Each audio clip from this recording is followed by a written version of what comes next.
La Société canadienne d'hypothèques et de logement, la SCHL, avait accepté d'appuyer le projet d'une nouvelle maison d'hébergement pour femmes victimes de violences en Abitibi-Ouest. Alors que le début des travaux était prévu pour cet été, cette aide de l'organisation fédérale a été retirée. Notre maison n'est pas adaptée, n'est pas faite pour ce type d'activité-là. On l'a sécurisée, aménagée au mieux qu'on peut, mais elle ne répond pas 100% aux besoins. Puis en ce moment, on se doit refuser des femmes par manque de place et tout ça. Donc, on a besoin de cette maison-là. Depuis un an, on offre des services d'hébergement.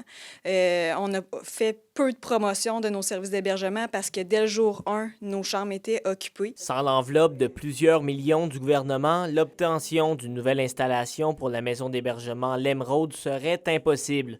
Pour le député fédéral d'Abitibi-Témiscamingue, Sébastien Lemire, la situation est inacceptable. Ce qui est tellement fâchant et frustrant dans ce dossier-là, c'est qu'il a été accepté, le financement. On parle d'un financement de 3,2 millions par le gouvernement fédéral qui, une fois accepté, a décidé de mettre des conditions. Donc, l'arrivée du gouvernement Carney ont changé les règles du jeu. Appelée à commenter, la SCHL affirme ne pas être en mesure de fournir des détails sur des demandes particulières. Elle dit toutefois travailler toujours avec les proposants tout au long du processus pour faire avancer les demandes. C'est tout le jeu de ping-pong dans lequel les gens ne se parlent pas, établissent des critères et en bout de ligne, ce sont les intervenantes ici qui sont obligées de jouer ce jeu-là sans nécessairement pouvoir faire avancer leur projet et sans nécessairement pouvoir faire en sorte pourquoi elles sont payées, c'est-à-dire offrir des services. Depuis les dernières années, l'organisme remarque une augmentation marquée de la demande pour leurs services chez les femmes d'Abitibi-Ouest. Mais répondre aux besoins devient difficile. On peut accueillir 3 femmes et leurs enfants seulement.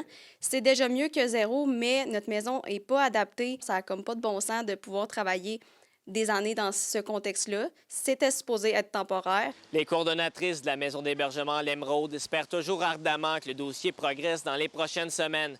Sinon, il deviendra difficile, selon elles, que le chantier débute d'ici la fin de l'année. William Maillé, RNC Nouvelles, La Sarre.